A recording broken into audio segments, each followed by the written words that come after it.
Firoz, to you, then tell us, what were the key highlights, takeaways for you from the investment journey that investors went through in 2024? Where did we go right and where did we go wrong? See, I think investor journey. I'm very pleased with the disciplined approach which India has displayed in the year 2024. If you look at the beginning of the year, the SIP amounts after almost 30 years of the mutual fund industry being privatized had reached 17,000, 18,000 crores a month. And in just 1 year, we've moved from 18,000 crores to 25,000 crores, which is almost a 50% jump, which is a 15 years का काम एक साल में हुआ है. That's a great thing. That's a great barometer to see whether India is respecting equity, point one, respecting discipline, point two. We were great savers. I think there's an indication that we're moving towards great investing principle as well. The second, on the same note, I think this is the third or fourth year where I'm seeing HNIs going wrong with their market timing horribly. In starting from FY 21, where post COVID, when it was a screaming buy, when Nifty averaged at close to 10,900 on all working days, equity mutual funds, HNI money, left equity mutual funds by to the extent of 20% of the AUM then, which was 7 lakh crores.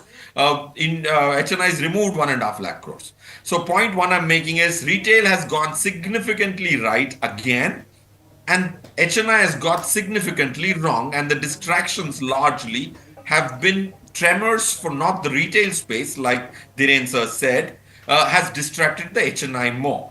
Lesser the advice, the more the profitable that segment has been. Being a distributor, I'm acknowledging that because I am in the HNI space. So that's one learning. Learn from the retail was the mantra for FY for the calendar year 24. And now looking at the other thing, which is one of the surveys which I did, which because something which was perturbing me was not from a mutual fund industry standpoint, but people actually dabbling in derivatives. And to Yes. my mind, being on the derivative screen for the last 18 years, people who don't do who do derivatives as a part-time job, they don't know option Greeks, delta, vega, gamma, theta, rho. And the second order Greeks also they don't know, but they still dabble and try to bet against somebody who has done that for a living. So I did a survey in three different events, which were retail events. There were only two questions asked. Do you do derivatives? And if 100 people said out of the 200 in the room said they do derivatives, the second question to those 100 people, do you also Would you do make SIP? me? Okay. 72% of them said that they also do SIPs. So this is not a mutually exclusive set like it might be made to believe. Correct. What mutual fund strategies do you believe should be recommended and investors should focus on then, keeping in mind all of these facts that even Dhiren sir has alluded to, that the markets could be continuing to be volatile. We have a lot of moving parts here. US, there is going to be the new president taking office. Policies will be changed. There are a lot of stimulus that's taking place in China. So a lot of things will be moving forth here and forth. Of course, inflation, we have our own problems as well domestically. So looking at that, are there going to be change strategies for 2025 or should one stay the course? Shakshi, firstly, I don't subscribe to the narrative that Indian markets have been volatile. Okay, numerically on an Excel sheet. Okay, in perception, though, we can in English we can describe Indian markets to be volatile, but in mathematics, no. On 22nd March 2020, okay, little over 4 years back, there was a circular which came in India a day before your lockdown that there is going to be a limitation on the amount of shorting a person can do, which is Okay. selling a commodity before owning it. Is called shorting. Like if you want to sell a house, before you sell the house, you have to buy it, right? But in equity markets, it is possible for you to sell a share before buying it. That's called short selling. That was limited on 22nd March 2020 for a 500 crore notional amount, which is almost a piddly amount if you do in the option market. That circular is still live. It's been a long period. After that day, our market represented as Nifty is lower volatility than S&P 500. Nifty has 50 stocks, S&P 500 has 500 stocks. Right. And S&P 500 represents 50% of the world's market cap.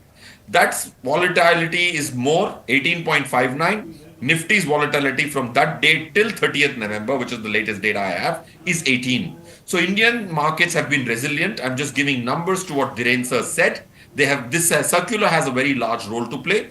1st April 2025, SEBI has tightened this circular further instead of withdrawing it. And I think that's the biggest gift which SEBI has given to investors, making it a non speculative, more investor friendly, and lesser trader friendly Okay. market. So much so that options market in India defy the only Nobel Prize winning formula week after week, which is called the Black-Scholes pricing model. So they're not volatile. Secondly, coming to your pointed question, sorry to digress, but I think this is very little spoken about, even in Yeah. mainstream media on market shows. But I think it required attention of your viewers, at least in the Sure. year 2025. Now coming to the mutual fund strategies, I would say look at the market cap driven classification. A Okay. focused fund, mid cap fund, small cap, large and mid cap, and a multi cap could be a good mix of categories which you can focus out of the several which are there. One on if you could continue to give your views on the geographical diversification as well, something that Dhiren sir alluded to. And apart from that, the top schemes that you believe within these categories that you've named that you can share with us. So actually, like I'll just like to put some numbers to Dhiren sir's worry on the NFO. Yeah. If you look at FY, matlab, even if you look at this financial year, which is only 9 months till December, we have already launched 143 NFOs. Last year, full financial year, I'm speaking financial year 107. Previous year, it was 80. In FY17, there were only seven. Like Dhiren sir said, everybody had a bouquet permitted by SEBI कि इतनी स्कीमें आप रख सकते हैं. Correct. Once the bouquet got over, you're still wanting to raise money, so you're forcing yourself to come up with themes and create indices, and then you're taking smart beta or whatever conventional, unconventional, open canvas. Basically, someday you can always have a theme saying, "I'll only buy companies with which start with alphabet A." Right? That is also a theme for that matter. Then there's no limit.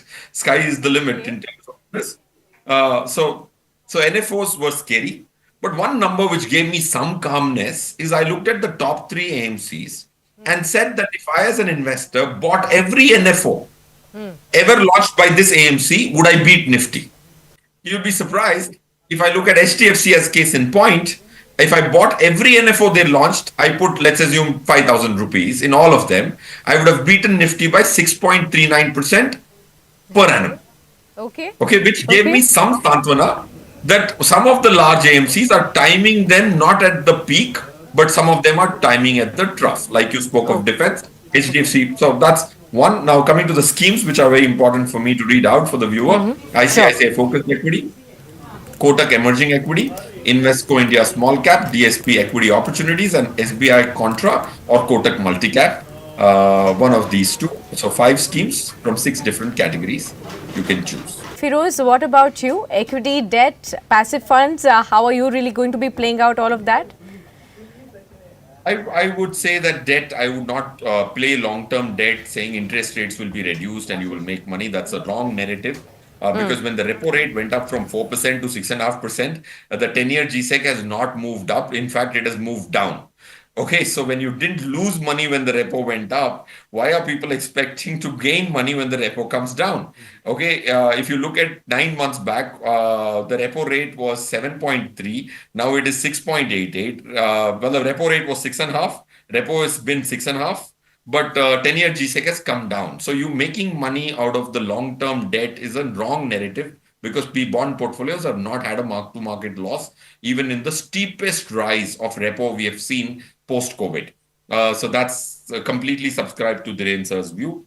Coming to the equity side, I personally again subscribe to what he said. If you have 5-year plus monies, if you don't have 80% in equity, you are wasting time because you're not in a high inflationary economy like ours where there is compulsory investments in debt. People are overexposed to debt. If Indian household savings only have 6.7% in equity from a financial services pool and 90% is in debt.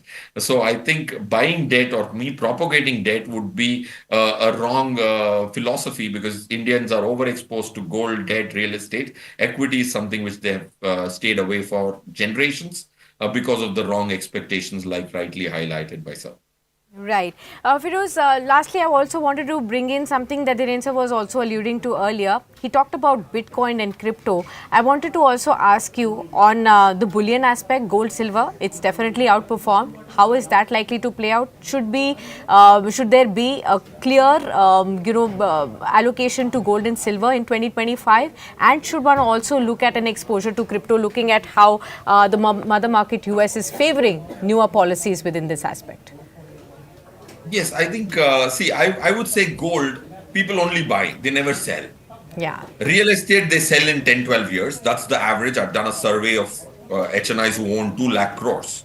Okay, Okay. so real estate, they sell in 15 years. Gold, they never sell. They say, इतने बुरे दिन नहीं आए कि मैं अपने घर का सोना बेचूं. So whenever it comes to bullion price, they only look at price from a purchase standpoint. When they look at equity price, they only look at price when it is selling time. Okay, so point I'm trying to get to is if an investor in 2025 can pledge that bhai, whenever I will look at equity, I promise to review real estate and gold too. The Okay. frequency of review for all assets have to be equal. Then all assets you are giving them a fair chance to work for you. Equity आपको 1 महीने में review करना है, gold 20 साल में करना है, एक रियल एस्टेट 10 साल में रिव्यू करना है. Keep the frequency of review identical. Now coming to your pointed question of gold, I would say gold is going to be an asset which is a great debt replacement and it will remain so. It can never replace equity because it has delivered only 9.3% return over the long term, that too in rupee terms, in spite of the rupee depreciation supporting the gold values.